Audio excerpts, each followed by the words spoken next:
Kevin Jackson, again, coming in at the Yamhill Valley Freedom Rally, and he's an African-American guy that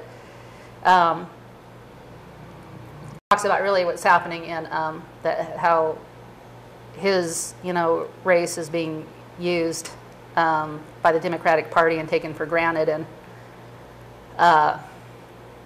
it was a breath of fresh air to hear him talk.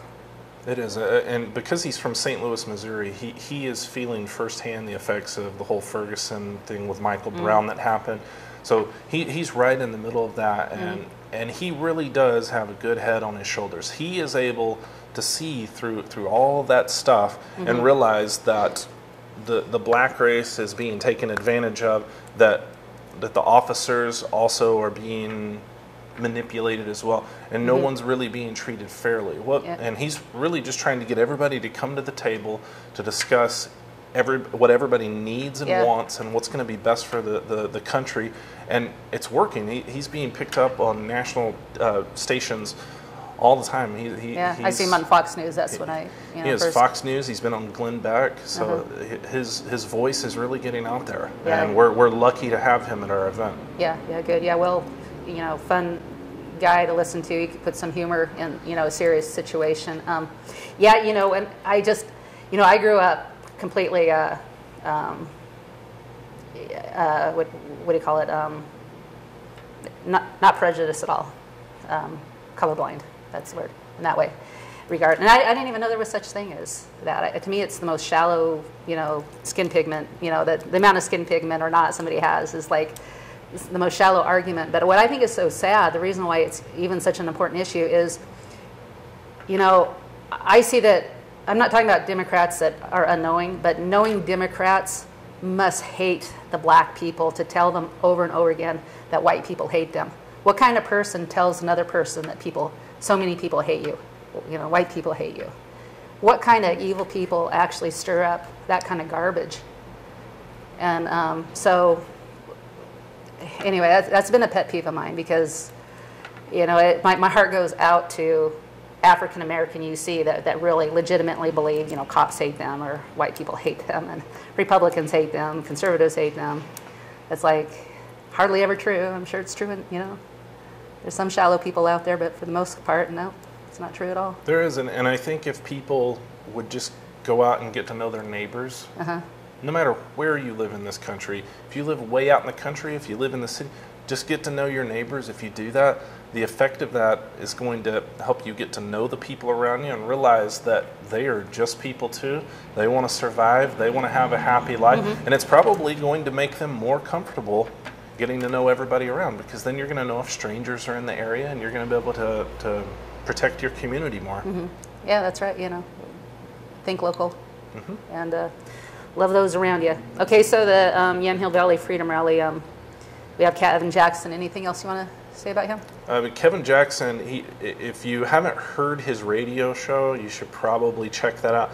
He loves to interject humor in almost every story, so you never know what the man is going to say, and that's one reason I love listening to his show. Right. And so check that out. You can go to kjradio.com and you can live stream that, or you can check out his podcast, or you can listen down, if you're able to pick up 1430 a.m. out of Salem, then you can listen to him live 12 to 3 Monday through Friday. Yep.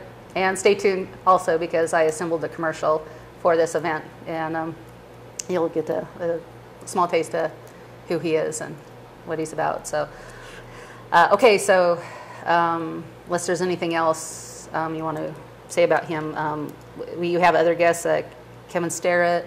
Kevin Sterrett, who's the executive founder of the Oregon Firearms Federation.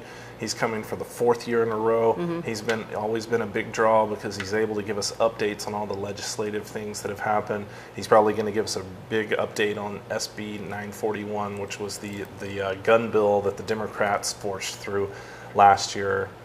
So what's kind of an update on that? Do you have a? I personally don't have any new updates on that, but I know that Kevin is on that all the time, so he's going to be able to give us up to the date information. Do you have any old dates on it? Well, the gun bill basically was going to make it where the police could hold your information longer than they were supposed to, and they kind of really forced it through without having many public hearings, and the public hearings that they did have, they didn't really want to take input. So it's kind of this mystic bill that the Democrats were pushing through for gun control, which as we all know, the best gun control is two hands. So. Yep, the master plan for Obama and his leadership was a small arms treaty with the United Nations, which is basically just gun control. You know, he was never, he lied again. You know, if people don't understand it, you know, before he got elected, he was, you know, for marriage between a man and a woman. You know, where he stands on that.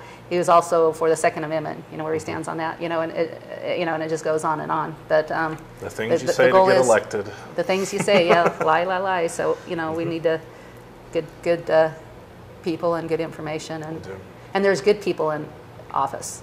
There's good people trying to run. There are. Yeah, I do get tired of hearing people that say that all politicians are evil when it's like, no, I know that's just not true.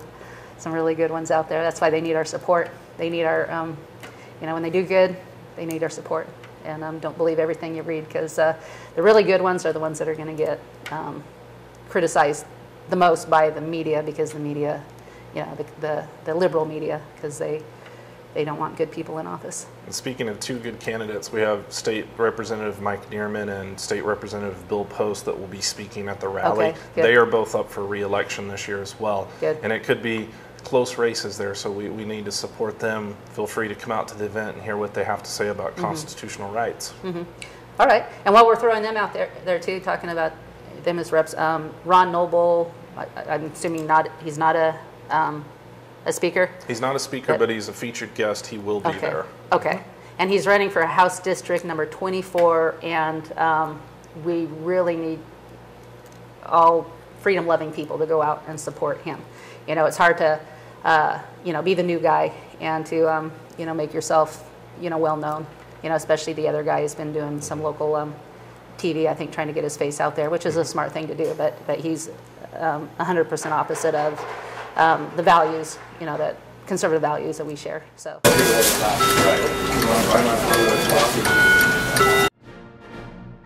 There aren't too many outlets where you can hear in-depth spiritual issues alongside conservative politics, where we can make a difference to those around us and our country.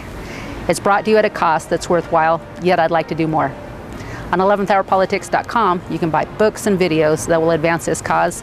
There's delicious chanterelle tea containing vitamin D, proven to dispel depression. We have an art gallery and options to produce your own commercial or have us do it for you, along with other projects. It's only through a co-op that things get accomplished. I hope you will join me in this mission.